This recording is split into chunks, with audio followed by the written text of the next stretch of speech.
दोस्तों, आज जिस स्थान पर आप बैठे हो, ये धरती आज से करोड़ों सालों पहले 5000 डिग्री सेल्सियस तापमान से उबल रही थी। जिस जगह पर हम आज रहते हैं, यहाँ पर लाखों सालों तक बर्फ से ढकी हुई थी। ये दोनों ही बातें सही है। नमस्कार दोस्तों, मैं हूँ अनिल और आप सभी का इस एपिसोड में स्वागत है। दोस्तों, इस वीडियो में आप देखेंगे कि हमारे पृथ्वी का जन्म और प्लेनेट यानी हमारे ग्रहों का जन्म कैसे हुआ था।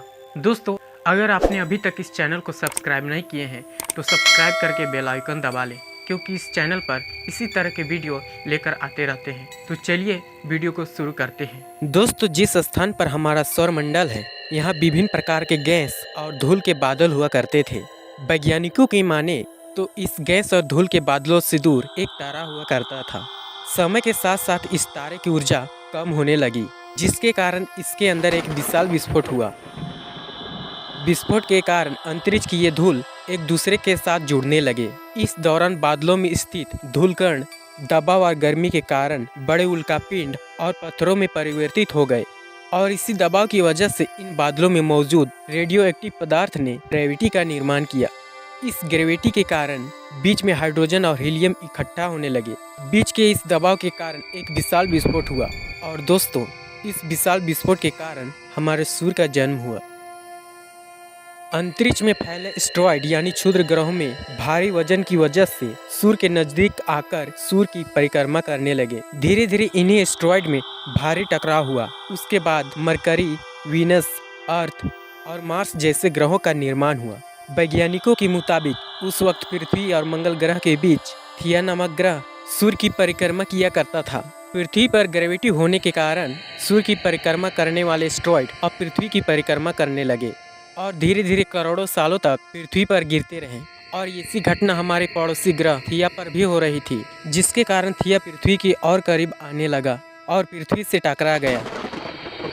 इस भयानक टकराव की वजह से पृथ्वी के हिस्से कणों के रूप में अंतरिक्ष में फैल गए और एक रिंग के आकार की तरह पृथ्वी की परिक्रमा करने लगे। इन्हीं परिक्रमा करते हुए कणों में टकराव होने लगा, जिसके कारण हमारे चांद का निर्माण हुआ।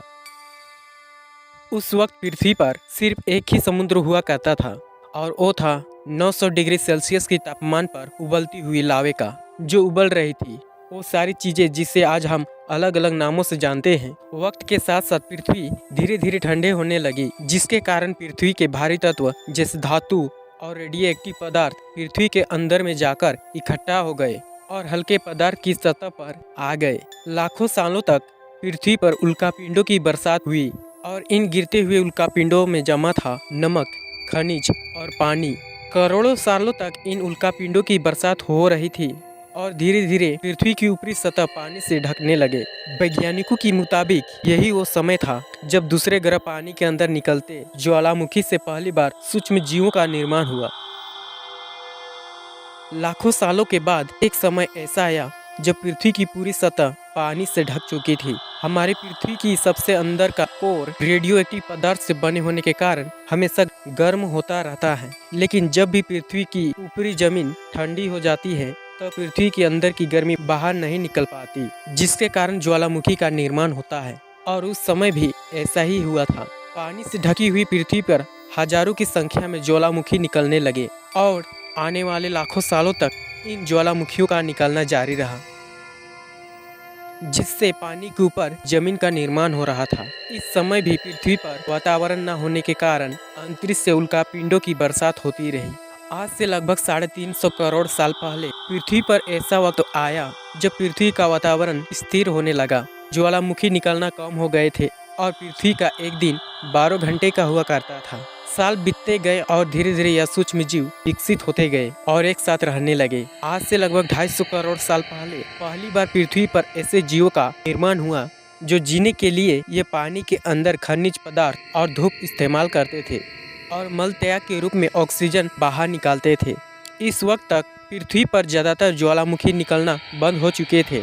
होइन माइक्रोबैक्टीरिया की वजह से वातावरण में ऑक्सीजन की मात्रा बढ़ रही थी। वातावरण में ऑक्सीजन बढ़ने की वजह से पृथ्वी का वायुमंडल बनना शुरू हुआ, और आने वाले हजारों सालों तक वातावरण में ऑक्सीजन की मात्रा बढ़ती रही, जिसके कारण पृथ्वी की ज्यादातर हिस्सों में सूक्ष्म जीव फैल गए। हजारों सालों बाद एक समय ऐसा आया जब पृथ्वी पर ज्यादा ऑक्सीजन बढ़ने के कारण ये सूक्ष्म जीव मरना शुरू हो गए।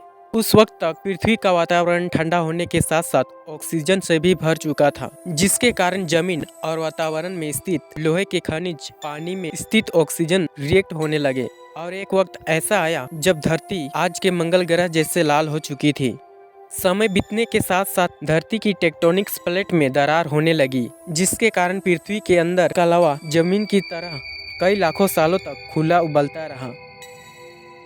और यही वो कारण था जिसके कारण पृथ्वी के वातावरण में कार्बन डाइऑक्साइड की मात्रा बहुत बढ़ गई और पृथ्वी पर एसिड की वर्षा शुरू हो गई। एसिड की वर्षा से पृथ्वी का तापमान घटने लगा और तापमान इतना घटा कि पृथ्वी की पानी बर्फ में बदलने लगा। पृथ्वी पर पहली बार बर्फ हुआ।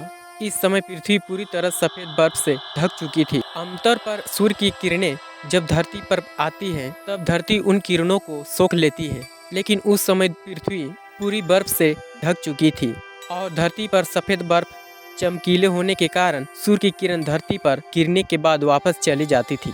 इसी कारण पृथ्वी कई सालों तक पृथ्वी बर्फों से ढकी रही।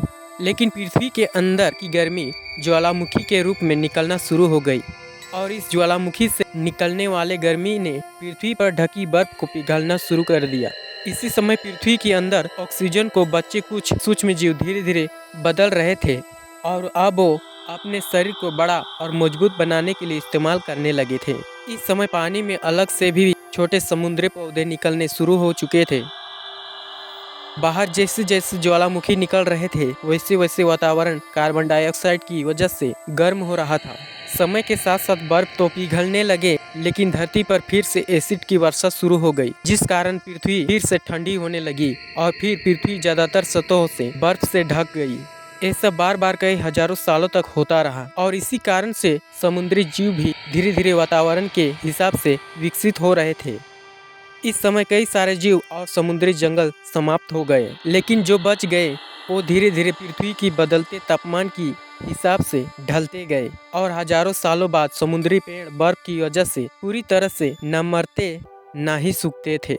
अब सूक्ष्म जीव समुद्री जीव बन चुके थे। जब फिर से ज्वालामुखी ने बर्फ को पिघलना शुरू किया तब ये समुद्री पेड़ जल्दी जल्दी विकसित होने लगा और फैल गए। धीरे धीरे वातावरण में ऑक्सीजन की मात्रा बढ़ने लगी और पृथ्वी पर होने वाली एसिड की वर्षा कम होने लगी। वातावरण में ऑक्सीजन आने के कारण पृथ्वी की ओजोन परत मोटी होने लगी और आज से लगभग 43 करोड़ साल पहले पृथ्वी की ऊपरी सतह पर पहली बार मोसोज नामक प्लांट का उगना शुरू हुआ। समय के साथ साथ पृथ्वी पर अलग अलग प्रकार के पेड़ पौधे उगना शुरू हुए। एक समय ऐसा आया जब जमीन के पेड़ों की लंबाई लगभग 80 से 100 फीट की ऊंचाई हो चुकी थी। ये वो समय था जब समुद्री जानवर समुद्र से बाहर निकल रहे थे और जमीनी जानवरों में परिवर्तित हो रहे थे। धरती की ज्यादातर जमीन एक जगह इकट्ठी हो चुकी थी, जिससे आज हम पेंजिया महाद्वीप के नाम से जानते हैं। पृथ्वी का वातावरण और तापमान लगभग सामान्य हो चुका था और लगभग 21 से 23 घंटे का दिन हुआ करता था। अब समुद्री जीव पानी से बाहर हो रहने लगे और वातावरण के हिसाब से उनके शरीर का रंग रूप बदल रहा था। धीरे धीरे ये जमीनी जानवर डायनासोरों में बदल गए और उनका शरीर लंबा और विशाल होने लगा। कुछ डायनासोर शिकार किया करते थे, जिस कारण वे छोटे और तेज होते चले गए। पृथ्वी की ऊपरी जमीन एक जगह इकट्ठी होने के कारण ज्यादातर जमीन रेगिस्तान और बंजर हो चुकी थी। ज्यादातर जंगल समुद्र के करीब हुआ करते थे, जिसमें डायनासोर रहा करते थे। आज से लगभग 20 करोड़ साल पहले पेंजिया महाद्वीप टूटना शुरू हो गया। पेंजिया के टूटने से पृथ्वी की ज्यादातर ऊपरी जमीन पानी के संपर्क में आने लगी। उसके बाद पृथ्वी पर हरियाली पड़ती गई, जिसके कारण डायनासोर अनेक प्रकार और बढ़ते गए। डायनासोर ने आने वाले लगभग 20 से 30 करोड़ सालों तक पृथ्वी पर राज किया। उस समय डायनासोर समुद्र से लेकर जमीन और आसमान तक पूरी पृथ्वी पर राज किया करते थे। इस समय अफ्रीका से टूटा भारत सीधे आकर आज के द्वीप से टकराया और इस टकराव की वजह से एक बड़ा हिमालय का निर्माण हुआ।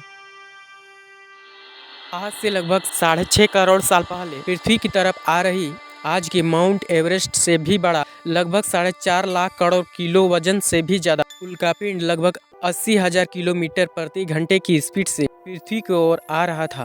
पृथ्वी की सतह को छूते ही उसमें आग लगी और वो जलते हुए सीधे पृथ्वी से टकराया।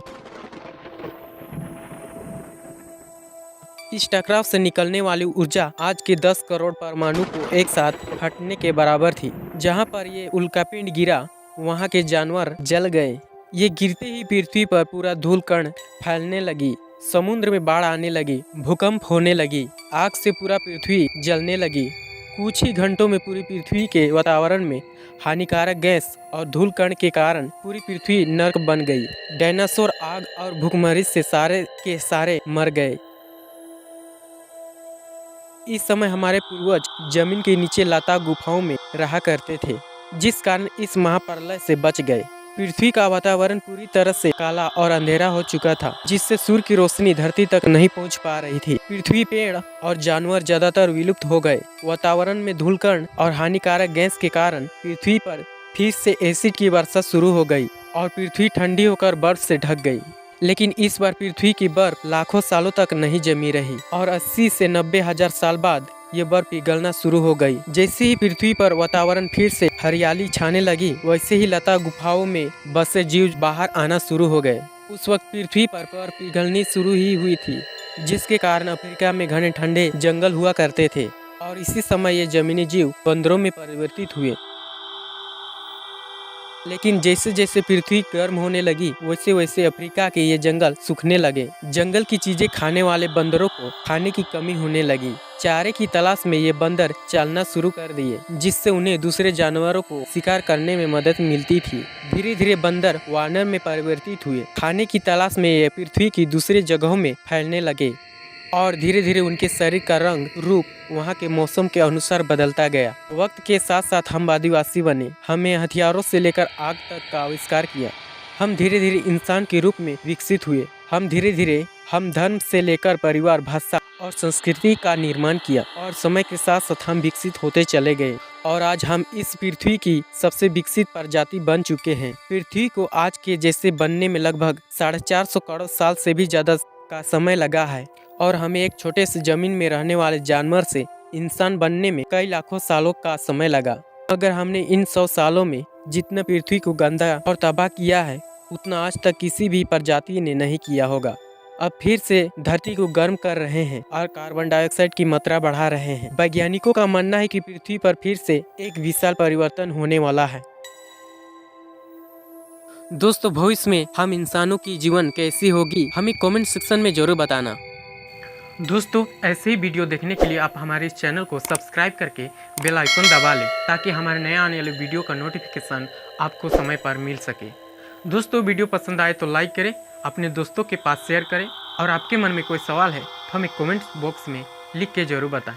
मिलते हैं नए वीडियो में एक नई जानकारी लेकर। तब तक के लिए नमस्कार, जय हिंद।